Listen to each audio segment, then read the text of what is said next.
since most people have voted, I will end this poll.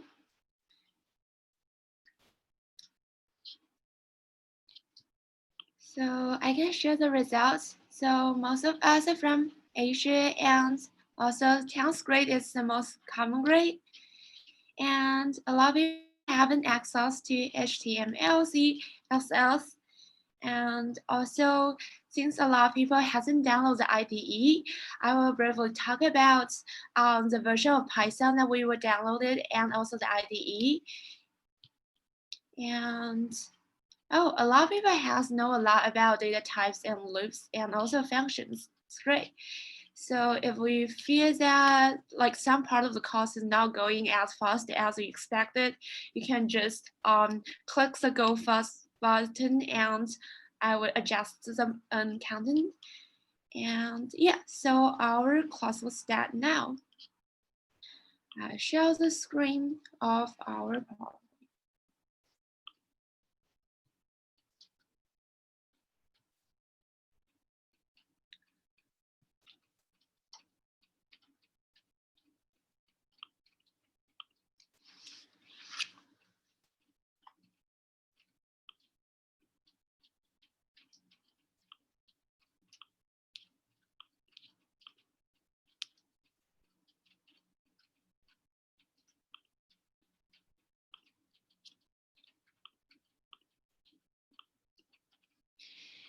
Okay, so welcome to WeCode Python Camp Day 1. And so today we will talk about Python installation, print and input, and the common data types and operators. So first is about Python installation, and I myself use a MacBook. So what you can do is that you can install through the homebrew, and I have already pasted the homebrew link into the documents, the Google document I just sent, and I will resend this link. So you can go to this document and find the link and look at the instructions there. So at terminal, you can type brew install Python 3. So I will do a demonstration after I've gone through the content for the Windows. And you can access the terminal on Mac by just find the Finder and open the application utility folder, or probably it's just in your Finder, and then click the terminal and type or like copy paste this line into the terminal. So for the Windows, what you would do is that you will install Python from python.org, and you can typically use download Python button that appears first on the page to download the latest version. So like basically 3.8 or like Python 3.7 are all fine. And when installing, make sure to check the box to add Python to your path. So it's in this picture, you can see that here is add Python 2.8 to path, or probably 2.7 is also fine. And for additional information about Python on Windows, you can use you can just like look at the content at python.org and the specific guide for Windows. And then it's for Linux. So the built-in Python 3 installation on Linux works well. So, but you also need to like install the other Python packages. You need to install through pipe. And so what you can do is just pipe was get pipe.py, but it already have the Python 3 installed on, so you don't really need to do that. And then it's about verification, but I will not talk about it because like I think most of you are installed that for the first time, or even if you have already installed that, you already know that. But you can check out this PowerPoint later. And so some recommended Integrated Development Environment, IDE, include PyCharm. I myself use PyCharm and VS Code. VS Code is useful for if you need to code multiple different languages and you still need a really fast speed. That VS Code is recommended. And also Anaconda, and Anaconda has Spider, and you can also launch the Jupyter Notebooks, which is as a web page, and you can share Jupyter Notebooks with each other. So that's what you can install. So for PyCharm, what you should do is that you can go to this link. I've sent the link.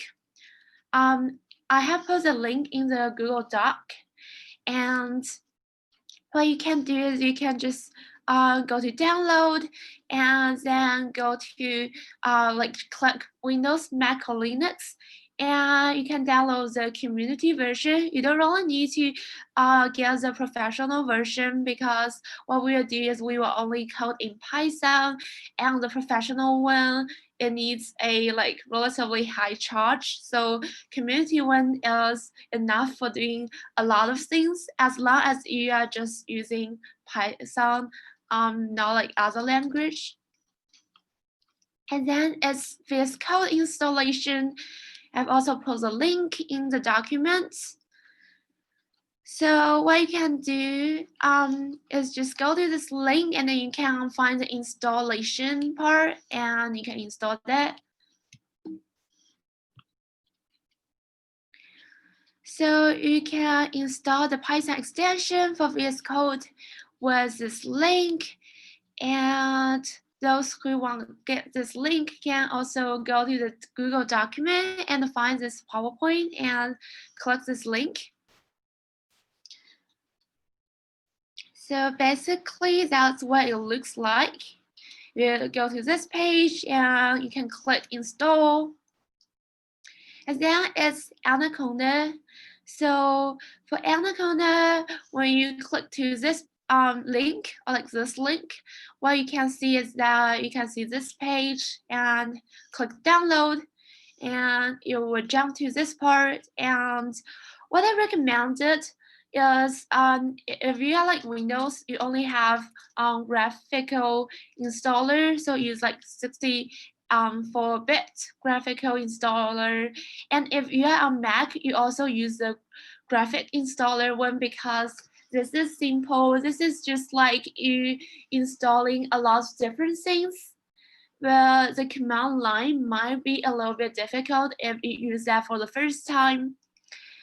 And this is how graphical installation looks like. So it's just like install any other apps.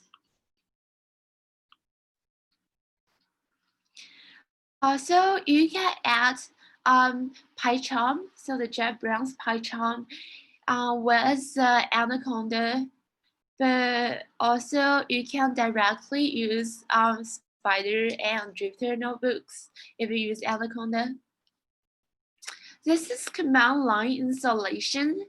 Although probably a lot of people would choose graphical installation, what you should do is that still you find terminal and you should enter the following line. So what you should do is just you can copy paste them. It's hard to type those out. And actually for this part, this is the actual name of the file you downloaded. So sometimes you like downloaded this file for twice and you will have like a parenthesis 1 in it. Then what you should do is that you should change this name with parenthesis 1 if you delete the one without that, because that's your actual file name, or like also like actual path. And this is the Anaconda Navigator. So if you use PyCharm, you can launch here, but also you can launch Jupyter Lab, Jupyter Notebooks. Now for the first time, you need to click install. So here it shows launch because I have already downloaded them, but for the first time with the install, it would take like probably like 5 minutes or like 3 minutes for doing so. And also you have Spider, which is like in the bottom part of the page. Spider is also really like, it's similar to PyCharm, and it's also like really concise. But personally, I feel like VS Code and PyCharm is most aesthetically um, entertaining for me. Like, it's really nice and easy to install all the packages. And also, if you do not want to install it, then you can use repel.it.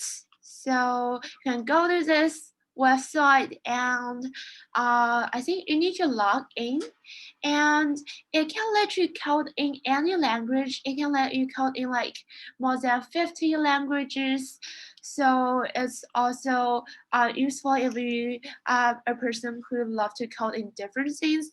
It is a bit slow because it's a web page one, just like Jupyter notebooks. If you want to run like 1,000 lines of code, or like 10,000, or like a million lines of code, that's definitely not really helpful. But a good thing is that you can also like create with each other and also host meeting with Repel it. So for collaboration, these three are really nice. And I have to create a new file. I will briefly demonstrate that with PyCharm.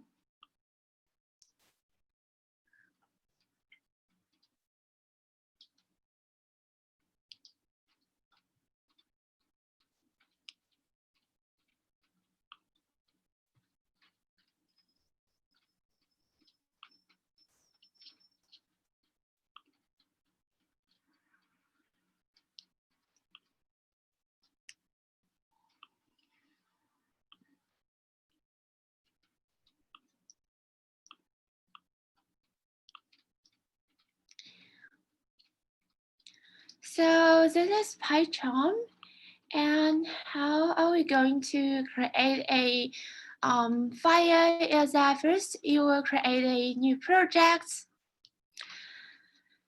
So it's same like for every file, for every IDE, you need first create a project, then create a like folder, and then it will create the file. So first, probably we can type like WeCode first day and click create.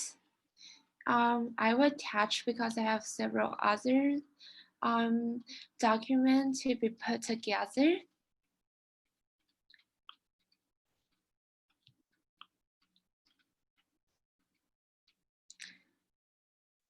And then here is a default file, and then we can create a Python package.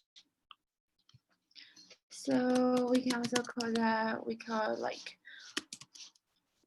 lesson 1, and then it has a default initial py, which we can directly type it, but for some other IDE, it probably doesn't have that. And we can also create a file with just new, and what we want is a Python file. We can name it as hello world, which is the most typical one. So what we can do is just print hello world, and then you have the console. You also have the terminal. So and you can run, and here in this run part, you can see what we need. I haven't run the right file. So for sometimes, if you just click run here, it will run the file that you ran the last time. You need to choose which file you want to run in order to run this. So now I can find that I can see a print statement here called hello world. Now we'll go back to my slides.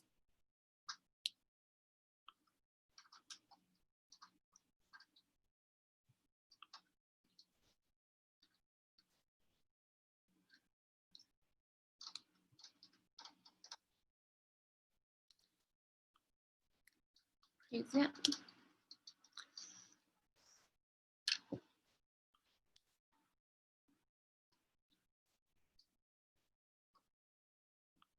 I cannot see the chat box well, so if there's any question, probably the moderator can remind me, or you can just unmute yourself to speak out your question. So first is the print statements that I have already demonstrated on Hello World. So it is a string, which I will talk about that later. So you need a quotation mark. So it can be both double quotation mark or single quotation mark. And if it's a number or if it's a variable, you don't really need a quotation mark. All you need is that just put the number into the parentheses. And you always need to put the parentheses if you use Python 3. For Python 2, you can ignore the parentheses, but I think most people use Python 3 now. And you can also put in like you can put the calculation directly into the print statement. Also, you can do concatenation or anything that you're going to process into this parentheses. But always remember, for a string, you need the single quotation mark or the double quotation mark. It works the same with single double quotation mark. And the next part is about input. So what you should do is that write input function, which consists of input, and you have a parenthesis, and in the parentheses you can put in the prompt. So the prompt is also usually a string, so you need a double quotation or single quotation mark. And then after you write the sentence and run the code, you will see in your run parts of the program of the IDE, you need to input something, you need to input your name, and then you can print the name out, and then run that again, like you need to print the name and you can print that out. I will do a demonstration, so probably I should not like click full screen because that's really complicated to show. Okay. So yeah, we can do input. What's your age? Input and put the prompt into the. Michelle. Hi. I don't think so. They can see the screen that you're sharing for Python. Okay, thank you. I will share that again. Is that good now? And also, Yes. probably I should zoom in a bit. Yeah. Okay, so after I write those, and I can write a print statement, print out the input, then I will run this code. And what's your age? The user need to input like the age here and run that. So this number is put into the input variable and it will be printed out.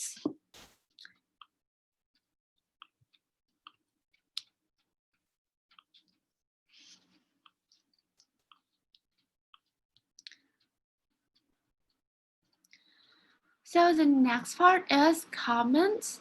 There are single line comment and multiple line comments. For the single line comment, what you need to do is just put after this sign and it will show like this in a grayscale color.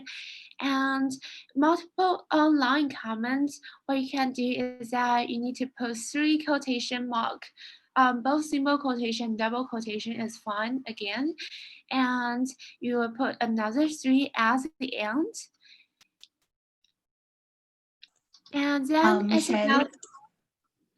so sorry for interrupting. We have a doubt. Oh, okay. I can see it. Do we have to mention the data type For Python, you don't need to do that. It's not like the same as Java. So actually, it's like much more convenient. It will automatically recognize the data type, and if you don't like the one that it automatically gives that, you can casting that just like Java. So yeah, you don't have to do that. Also, like if you like put two ints and you divide the int by the other int, but the results is supposedly not divisible. For Java, you will still get an integer, but for Python, you will get a float. So that's like the special part of Python compared to Java. So for the data type, we have the text type, which is string, and the numerical type, which the most common one are the integer, the floats, and the complex number. But we also have different one because you have like in 6, oh no, in 8, you have in 16, you have floats 8, float 16, float 64. So this is the most simple type and the common type. And yeah, you also have like some special booleans. You have like some data types that can only put a positive number, but we will not get you in that. And also you have the sequence type. What is the YouTube channel called? I don't really know about like which YouTube channel hasn't talked about that, but probably someone can answer that. I don't really know what the question's about. Sorry. And then we have the sequence types, which are list, tuple, and the range. So you cannot modify the tuple. That's like its greatest difference with the list. And the range is just a range function from like 0 to 60, from 2 to 50. And the mapping type, which including the dictionary and also the set types, including set and frozen set. Also the binary types, including bytes, byte array, and memory view. And if we use a package, then we will have more special types, such as like the NumPy array. The recording will be sent in the Slack channel, and also I will put that into the Word document.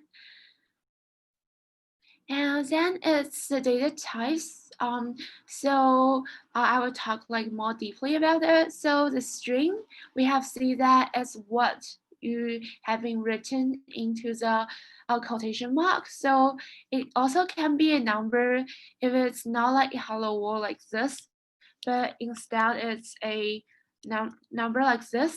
It is also a string. And for the integer, just a number without like dot blah blah blah. The float, it has dot blah blah blah. Complex number, just same as a complex number in math. You can also have like, so here we have like 2j. We can also have 1 plus 2j. That's also the complex number. And also we have Boolean. Boolean can equal to true and false. That's the only choice for Boolean. And also for the list, it's in a bracket, and you can both put number or put string in, or like any, or you can put another list into the list as an element of the list. You can also put the tuple as the element of the list. And this is tuple. Tuple is with square parentheses. It's not a bracket. That's the only difference. But you can also like casting a list into tuple or tuple into a list. And also for the range, this is like when we use a lot. If we have a for loop and dictionary, and also this is the set. and we'll get to that deeply later. And then it's about the frozen set and bytes array and my also like memory view. They are not really important for the basic use. And how to check the data types is what you can do is just use type function, so type parentheses for the variable that you want to check, and you can print out like string int, so it will print like str. For this, it will print int for integer. This will print out float, so just float for float, and this will print out complex for complex number. This will print out bool for Boolean. So that's the result. It will put out with like class blah blah blah, and this is a list, and this is here. This is about like casting, and you can basically casting a list into tuple. And you can also like cast a list into a string. So how do I know that I have cast that into a string? I can print out the type, and if it's like for the x, so I have cast that to its tuple, then it will print out the tuple, and also like I have cast that to a string, it will print out this if I just print out. But probably you would not know whether it's a list or not. You can like check with type. But what you can also do is that for a list, you will have the slicing function, but if you turn that to a string, the slicing will be different. So basically, it doesn't recognize them as for elements, but it will recognize it as like each as in each alphabet, each like comma or something. They will recognize it independently as an element. The slicing we'll get to that later, but you will see that if it's a list, then what you will get for here, you will get WeCode, but here we just get a bracket, half bracket, and for this we'll not will only give like Python Winter and Camp if it is list, but it hasn't turned into a string, so we'll get WeCode. We'll get to that later deeply. And you can also specify or like casting so you can make a float into integer. You can also casting a integer into floats. So this will print out this, so take the flow of it, and this you will get this. So it's always flow, no matter it's like 0.5, 0.7. You can also just use flow function to take the flow of a float into integer. And for Boolean, so something about Boolean is that if you give that different number with bool, it will print out true or false. So like for 5, it will print out true. For 1, it will print out true, but for 0, it will print out false. Actually, it only have limited number or like string that will give you false. So they're included here. So basically 0 will give you false, and now will give you false. And I think I have put that in the later slide. And also you can specify a string like this, but it's not what you must do. If just ignore this part, it will still give you a string. So you can also like this I have talked about, but also the complex number, adding this or not is the same. It doesn't really matter when it is already a complex number. We don't need to cast something.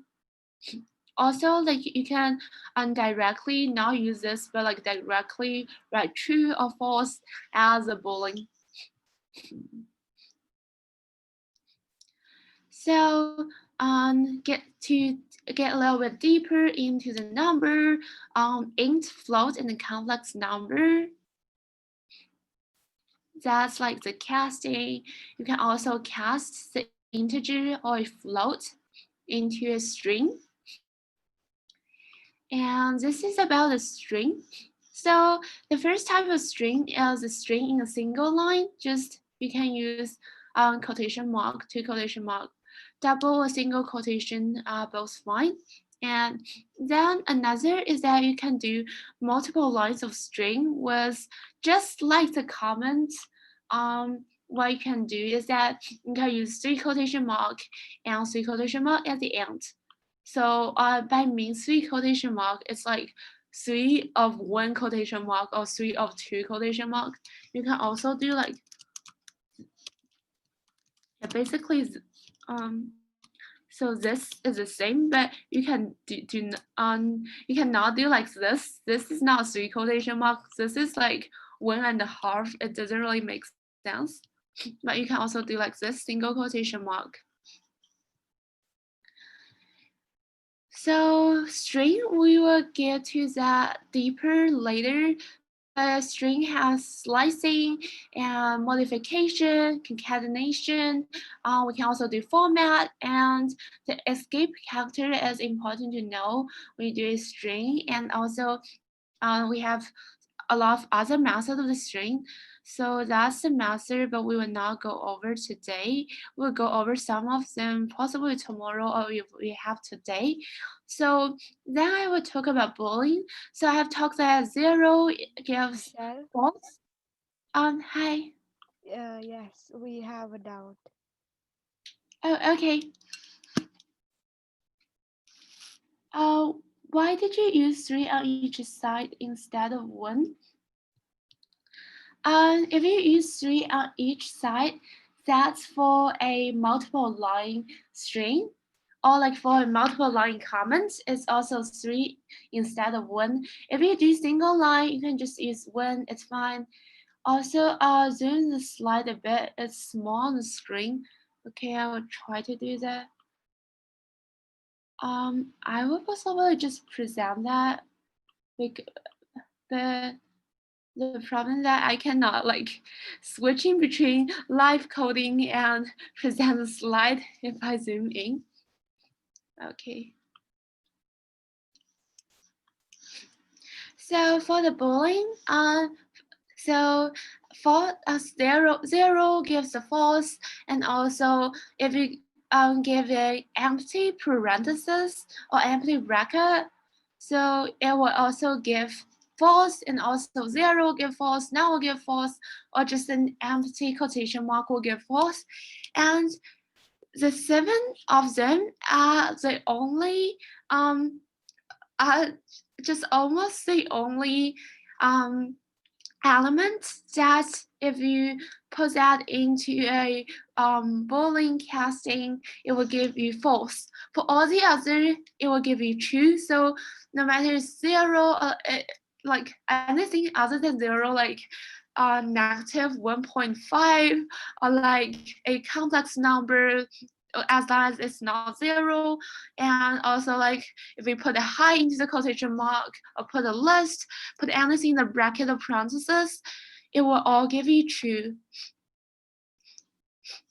Then it's about the comparison, and so what you can do is that you can do when it's equal, you need to do double equal mark, and if you do single equal mark, that's given a value.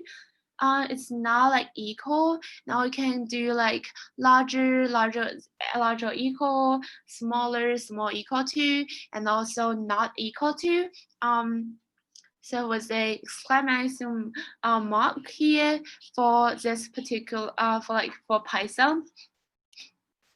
And it will also give you the Boolean, give you whether it's true or false, depends on the normal mathematical laws. And then we'll talk about operator. So we have arithmetic operators, assignment operators, comparison operators, also logical operators, identity operators, membership operators, and bitwise operators. Membership and bitwise are not common, but all the other really commonly used. So arithmetic operators is the most commonly used one. It has addition, it has subtraction, multiplication, division, and floor division. Floor division takes the floor of that. So basically, you have this output plus a remainder. It will not give you a float. It will give you integer. And also, like just I mentioned, integer divided by integer, if it equals to a float, it will still be a float. It will not be an integer for Python. And also modulus. So modulus for Python is on a percent mark. It should be remembered, like because it's like different for different language for the modulo. And also when you do exponentiation, you need to do double asterisk. That's also something that might be special for Python.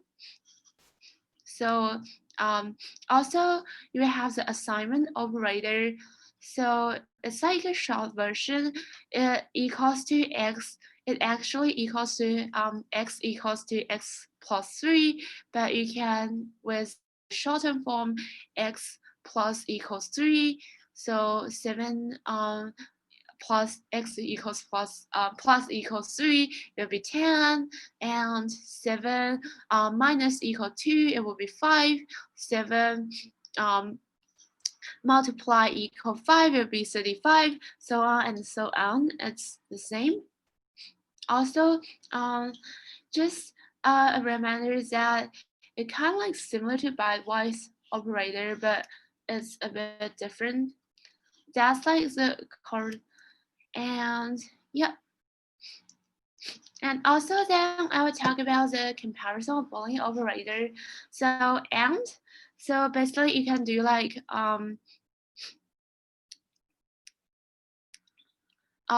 we have x equal to y and just written out and so like and x larger than y. That's like when we use and for Python is just and. It's not the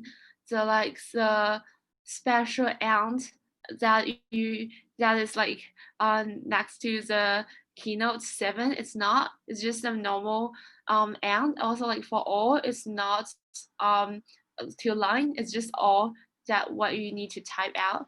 So what I would mention is that it's also like similar for a lot of like language, also like mathematically. If you have A and B that's both true, A and B is true. If A is true, B is false, A and B is false. Also same if A is false, B is true, you get false. And if they are both false, then it will be definitely false. So basically for and, it will be true only when both are true. Otherwise, it will all be false. And for all, it's kind of the opposite. So like, if A is true, B is true, A or B, sorry for the mistake here, should be all, A or B would be true. But if A is true, B is false, then A and B will still be true. And same if A and B just switch the position, it doesn't really make any changes at all. And only when both are false, A or B will give false. And it's easy to like think about, just consider that in the language of mathematically. And also in Python, you can simply write else. So you can check that if x is 3, which is like if x equals to 3. So or like if x is true, so if x equals to like true, then if we check if x is true, then will give you true, and if it's false, it will give you false. And it's not just the opposite. So if x equals to true, and then you check that if x is not true, then it will give you like false. So also like the opposite, it's kind of like just like the normal language. The membership operators, So it's in or not in. So you can have elements. You can check that whether it's in the list or not in the list. And also what you should type is just in and not in. And you don't need this uppercase. All of them are in small case, or like for this else and it's not. For and or all of them are in lowercase. So this is Bitwise operator. It's not important. So I was like, probably will not go in this class, but you can also like look at them yourself. Type them into the PowerPoint. So basically, we have talked about Python installation, print input, common data type, and operator today. So we still have several minutes, so I will do some live coding now. Stop share. Could you please click? Oh, yeah.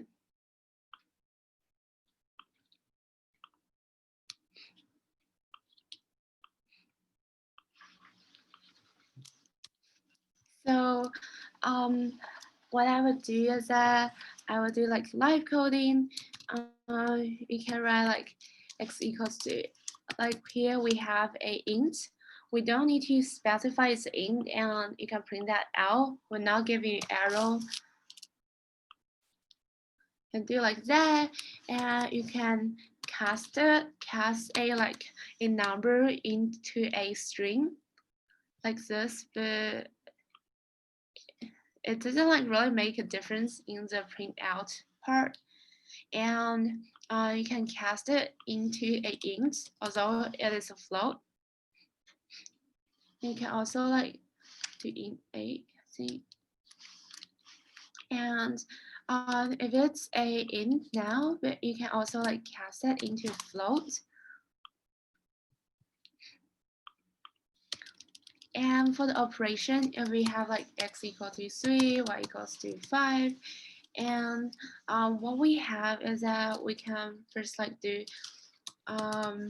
operators, so x plus y, print out x times y, or print x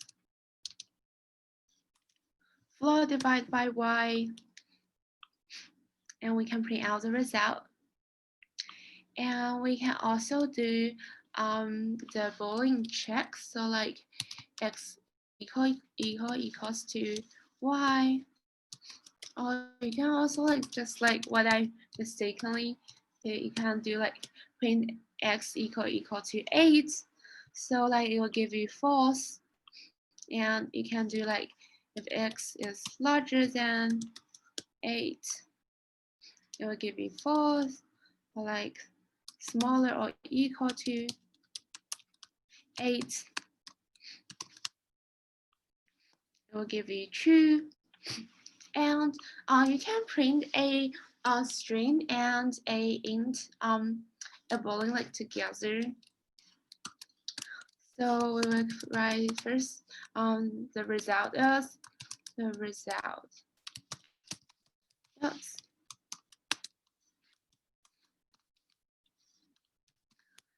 We can print out like this, and even like this is like this too is like completely not the same type of data. Use a comma can print out, because when you use a comma, it doesn't mean like concatenation, doesn't mean connect two things together, but we can also like try to put a equal sign here. So it will give you the arrow because this is a string, and I'll give that a parenthesis. And this is a Boolean, so you cannot concatenate them together because they are not all the same data type. So what you would do is that you can cast the cast the Boolean into a string. So the result is true. Now we have it. And also if this is a number, like the result is 10, if we have something like that, you cannot do that. It will give you an error. But what you need to do is that you can cast that into a string again. So it will give you the result is 10. And also what you can do is that you have Cx equals to 3. And if you do 3 plus 5, it's not working. But we can also, I think we can also cast an int into string into int. Yeah, we can cast a string of a number into int. However, if we have other things, it's not working because this cannot be converted to int. We don't really know what it is, but if it's like any number, you can do that. Well, here's I. You can just convert that. Although it's a string, you can cast that into int, or like you can cast that into a float and add that with a number. So also for Python, if you add a float and a int together, it will give you the float automatically. It will not like throw an arrow or something like that. Also, like I have talk about the comment, like this is a multiple line comment. This is a multiple line comment. We can type in different line.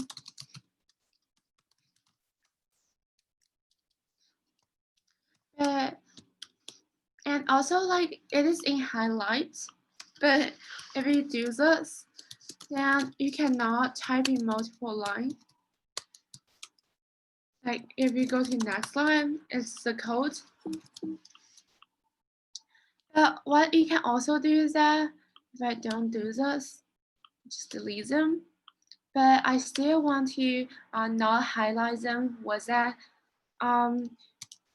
you can just comment out all of them at the same time with control and a slash.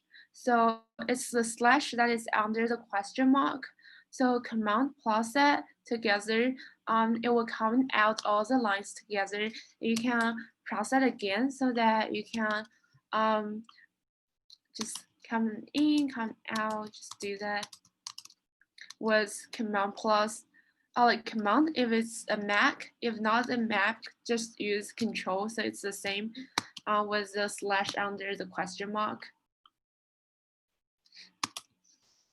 Also, like we all know, like the normal string print world. Just like I've shown you, hello world, or like just hello. You use like 2 quotation mark, or like one quotation mark on each side. It's the same. It's the same if you do this. Like this is all just one set, but also like if you want that to have multiple line, what you would do, you can do that. So here's 3 of them. You don't need this. And you can do multiple line like this. You can print out them.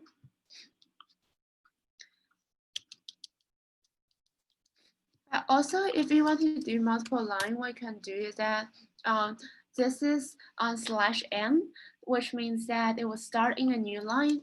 So hello. So you can see that it is print out in different lines with this. And what the else that we can do is that we can do like R.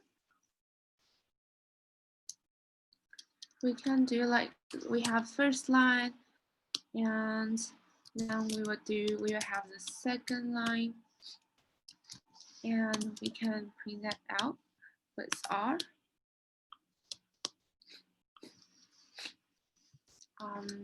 Wait, let's R here. Double quotation mark. Excuse me, did the class finish? I think because we start a little bit late, so probably we still have like some minutes and we were still like talk about that a bit. So basically this Can I leave? yeah, feel free to leave if you have anything to do, yeah. So this right would just like delete everything before this. And also you cannot really like do a backslash in this print statement. So if you want to do a backslash, you need to do double backslash. It will give you a single backslash. And also if you want to print out the quotation mark, you do backslash plus the quotation mark. And then you can do that out. So you can also like put something else after that. Also like we have the back, which is just the real backslash, which is delete. So now we don't have anything. We can just add another and it will print H because we have one back. And if we do both, then we will have nothing. But we can just add several things. So it will delete two of them. And if we add another one, it will delete more of them. So I think that's basically what we talk about today. And so just if you have any question, you can pose a question into the document. And I will answer them later. And also, yeah. Also, like I have put this link of the slides and the link for downloading the Python, or like just go to the web page so that you don't have to download there. Yeah, so that's basically about the class. And if you have any question, you can leave. You can like stay in the meeting, and I can answer them. Just a minute before that. So sorry to interrupt. Just a minute before that. Hi everyone, this is Medha here, the director of marketing and outreach. Before you leave, we would love your feedback on how today's class was. So there'll be an link sent in the chat box right now for the feedback form, as well as it will be sent in your emails as well. So please mention how the class was. So if there are any queries, we can look into it and we can have a better class tomorrow. Thank you so much. Yeah, thank you. Please give some feedbacks so that I can know like what is the right pace, where everyone is on, so I can like modify that better for the next class.